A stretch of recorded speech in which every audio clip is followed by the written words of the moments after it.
Oh yeah, I already pressed record. Oh. I forgot. Okay. That's fine, babe. I'm still like...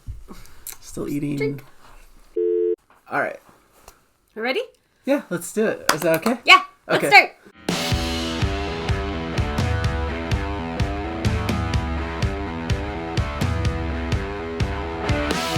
Hello everybody and welcome to Nathan on Shuffle. I'm Nathan and this is Jana. Hi. And this is our latest episode of Jana Reacts, where we react to prog music.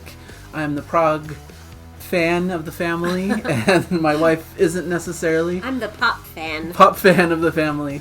So, so I've been kind of introducing her to new prog music through this series, and so we're kind of having fun. You know, it's her introduction to a new genre, and she's heard like me play it in the background, but this is more of a dedicated listen to really, you know, try to figure out these songs and really internalize them and learn more about the genre. Give him a good listen. Give him a good concentrated listen. Give him justice. Justice, I yeah. don't know if that's the right word, but you know what I mean. Yeah, You know what I mean. I know what you mean. Yeah, usually we do a shuffle, but Yeah. this time we're not. We're going to do a specific song, and the reason why... So I was recently, you know, we film these usually maybe a few weeks before. So I did a live stream with Notes Review, and on Notes channel, Notes was listening to all of the Genesis albums throughout the day and was bringing on different special guests throughout the day. And thankfully invited me onto the show. And so I was able to listen to a Genesis album there, and we discussed it. It was Wind and Wuthering was the album we covered. And Jana came on board for part of the uninvited guest. part of it. So I crashed the party. And as we were talking to Notes, you know, I realized we hadn't covered a song from the album yet, and they were talking about this track as one of our favorites, and it was one that I realized that it would be cool to react to. So I thought we would kind of add this into our list of upcoming songs to cover, you know, instead of putting on the shuffle and waiting, you know, it could be weeks or even months till we finally shuffle around to it. But I thought it was relevant because of the show that we did together and talking about this great album, and I thought it'd be fun to bring one of these pieces to light. Because as Jana was listening, you know, she was constantly saying how, oh yeah, I haven't really heard this. I should give it a dedicated listen. Because through the stream, we weren't really able to hear the music super well, you know, so it wasn't really the best avenue to give a dedicated listen to these songs. So, and this is my personal favorite choice from the album. Ooh, and so I didn't know that. Why I thought it would be a good one to cover. Let's do it. So what's it called? It's called One for the Vine. This is one of my all-time favorite Genesis tracks. It's actually from the era post Peter Gabriel. Wind and Wuthering. Wind and Wuthering. So this like is Wuthering Heights? Yeah, The book? I believe Wuthering Heights was what inspired the album title, you know, and it kind of gives the album its flavor and feel that it's kind of evocative of... Is it gothic? Yeah, it's a little bit gothic. I mean, you're not going to hear anything gothic in the song, really. I mean, it's a pretty... Like British gothic. Yeah. I mean, it's like the themes are a little bit darker than perhaps some of their prior albums, but not overly so. It's still progressive rock of the variety that we're used to, and you know, this is from 1976, I believe, and so it's kind of in their period, their kind of final days of really being truly progressive, I'd say. You know, where Phil Collins is leading the band, and they're still, you know, Phil Collins, when I say leading, it was the singer, frontman, of course, they were all contributing to the writing and so forth. In fact, this piece was mostly written by Tony Banks, was the writer, who's the keyboard player, so there's a lot of beautiful keyboard arrangements and stuff in this. So I think I've given too much of a preamble, but yeah, sorry. One for the Vine. One for the Vine, a beautiful song that I really love, so I wanted to share it. I'm excited.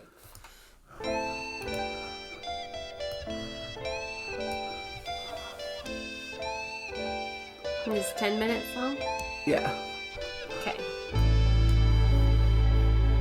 50,000 men were sent to do the will of one. His claim was phrased quite simply, though he never voiced it loud. I am he, the chosen one.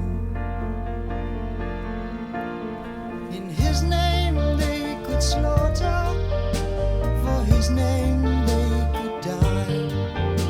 The men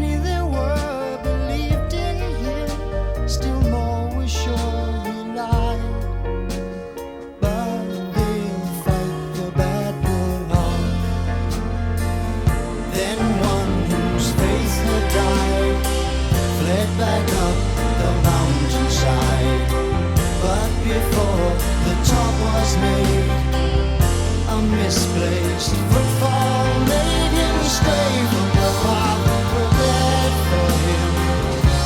Off of the mountain onto a wilderness of ice.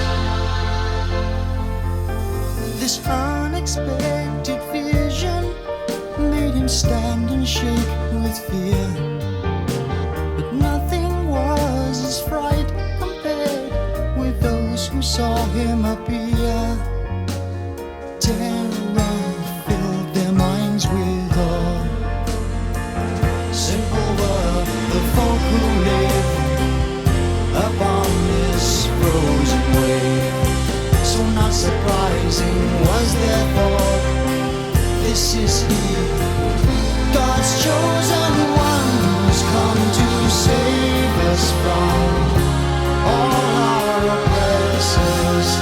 We shall be kings on this world.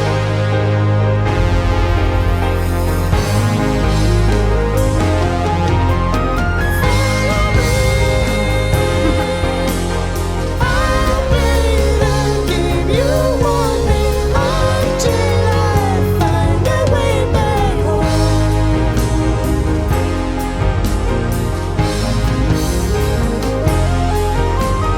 Follow me. I give you strength beside you, courage to your battles. No, no, no. This kind of war, this will be all that I fled from. Let me rest for a while.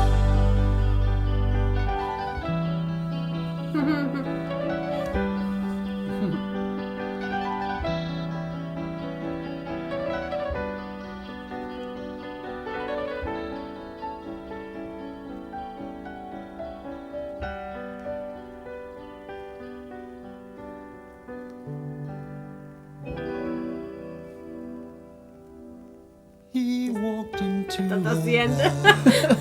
Not quite yet. all alone. This takes like a little He talked with breath here. water and then with the vine.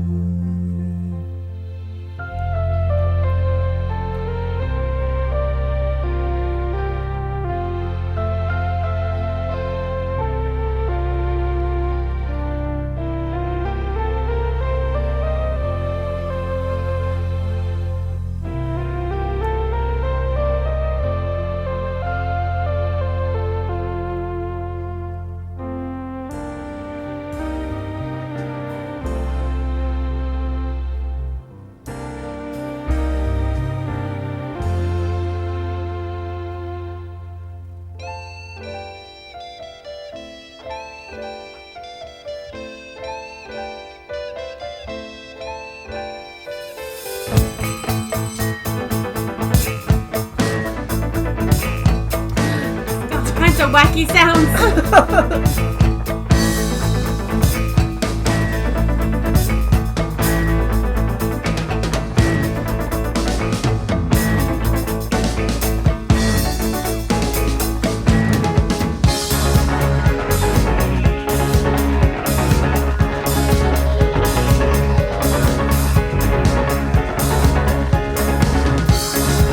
I like this part.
must lead them to glory, almost likely to death.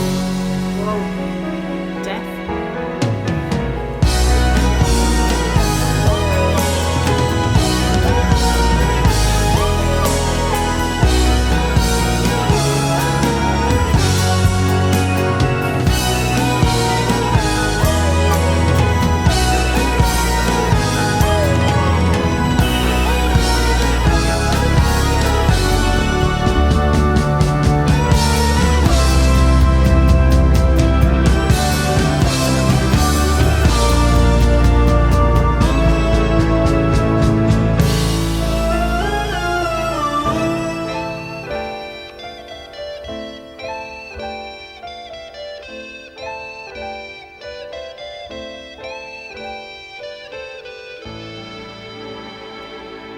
They traveled across the plateau of ice up to its edge.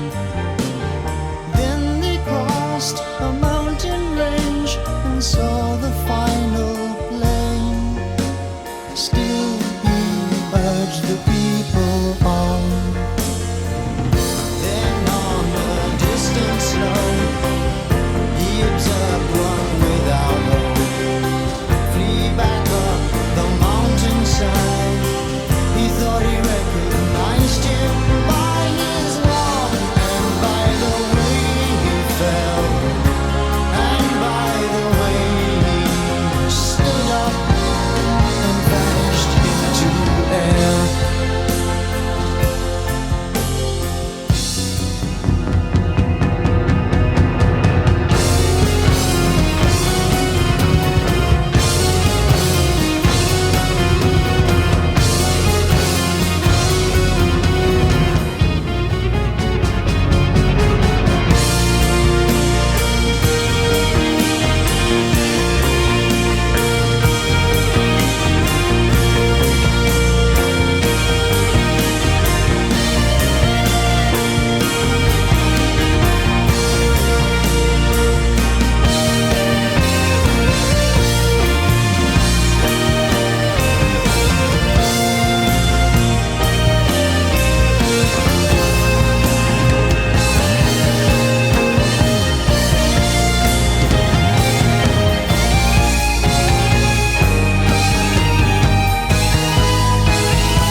Oh.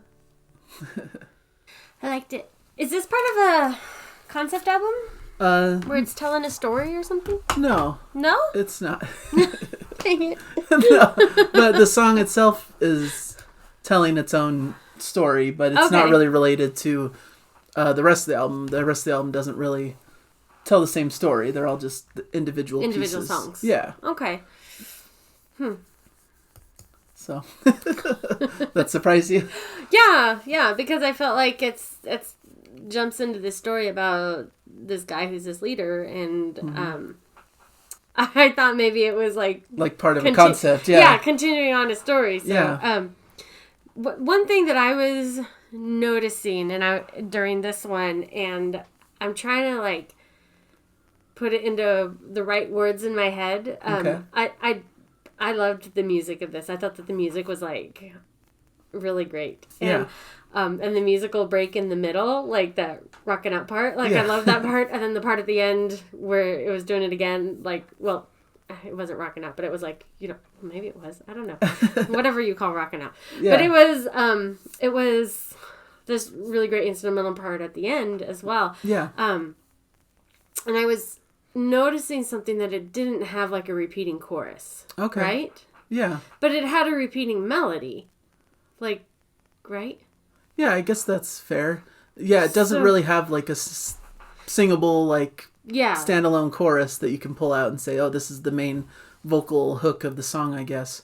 Yeah. But there's a lot of melodic, like, musical hooks. Maybe that's why I like it. Like, instead of that, there's kind of these phrasings in the music, like different pieces in piano and keyboards especially that kind of return and evoke certain feel to it. But maybe you're right. Maybe it doesn't really have a set singular chorus that you could pull out. I think as we continue to, like, listen to all these prog songs, and this is just something that I, like, was just trying to identify in this song, like, for the first time.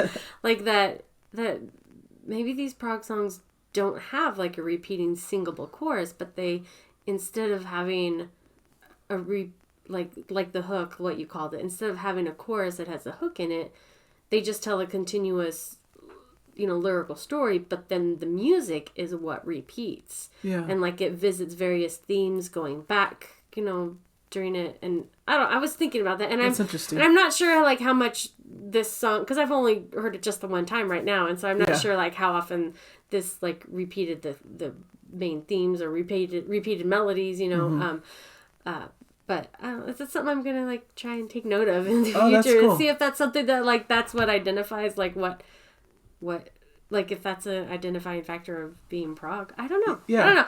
I'm just thinking about these things. I think about a ton of different things in the middle of these songs. Yeah. And I thought maybe this was, like, at first a story about Jesus. but like, I don't think it is. So I don't know. It was just, like, I don't know. I'm perplexed by these lyrics and by this story, and I feel like I would need some background information. I might want to cut out the part about Jesus. I don't know. No, it's fine. It's okay. Yeah, because going back a little bit to what you were saying. This string of thoughts, like, just pour out of my mouth, so I'm very sorry. That's all right. Go.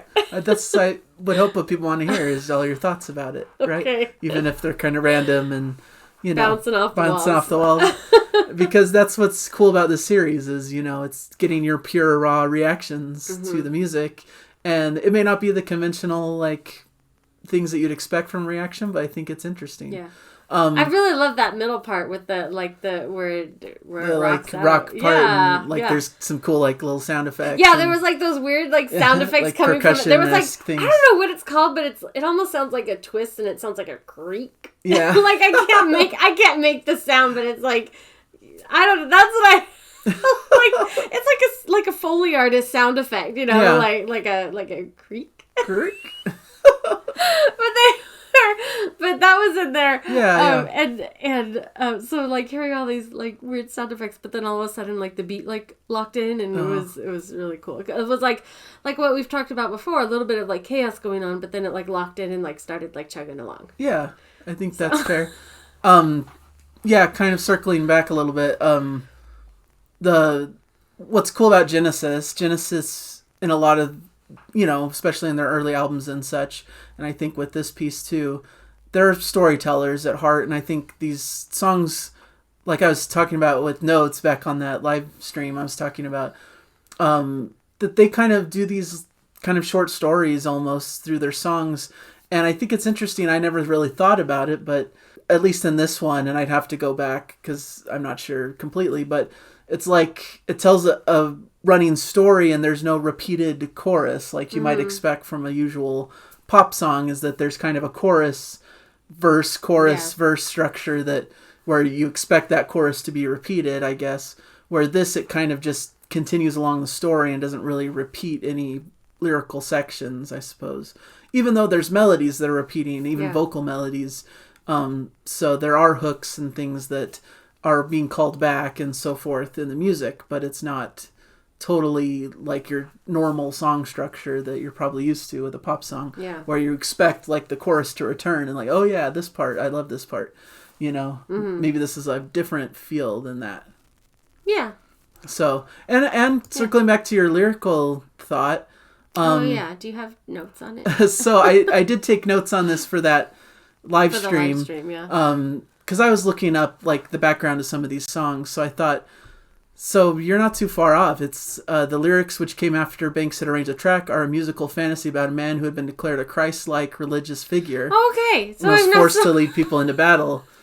I was like, at first and then but I'm not too far off. Yeah, Okay. so he's kind of a... Like, I'm not sure this is supposed to be Jesus. No, it's a Christ-like figure. It's kind of meant to evoke that, I think.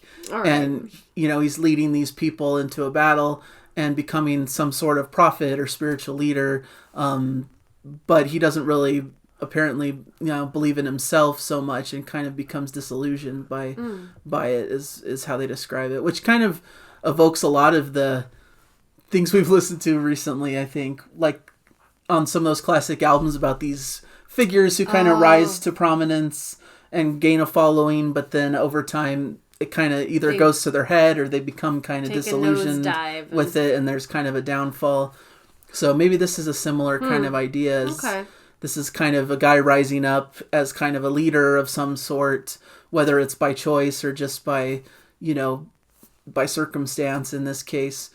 But over time, he kind of like becomes disillusioned with this leadership role and isn't sure he's the right man for the job, I suppose.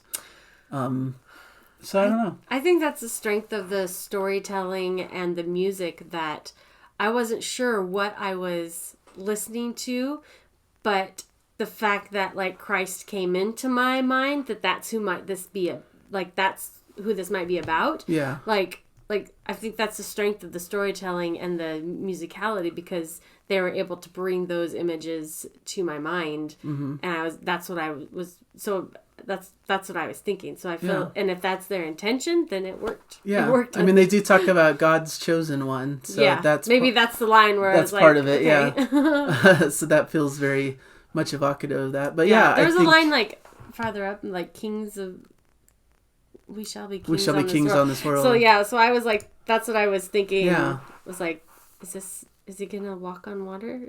And then the song is like something about a vine, so I was thinking like wine and I think that's all on purpose. Allegory. I think, this is kind of a fantasy take on those sorts of themes. So definitely a strength of the band that they evoke these kind of like thoughts. Great job, guys.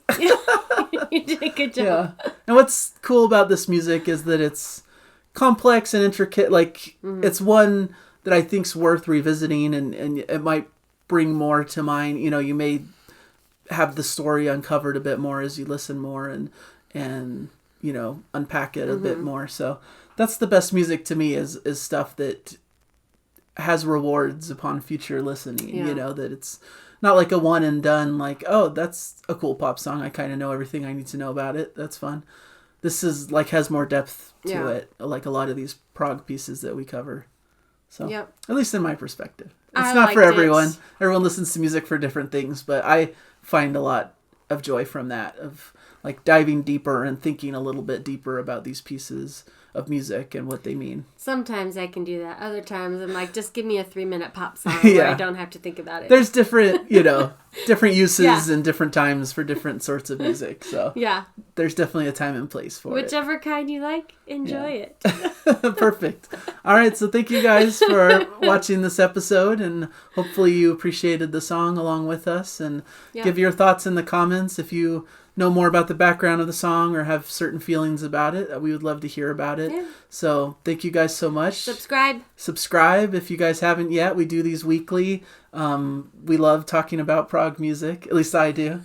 I think you're starting to. Yeah, I enjoy it. So we're planning to continue doing this, and we're having a lot of fun and want you guys along on the journey with us if you want to come. I like talking about things that you love.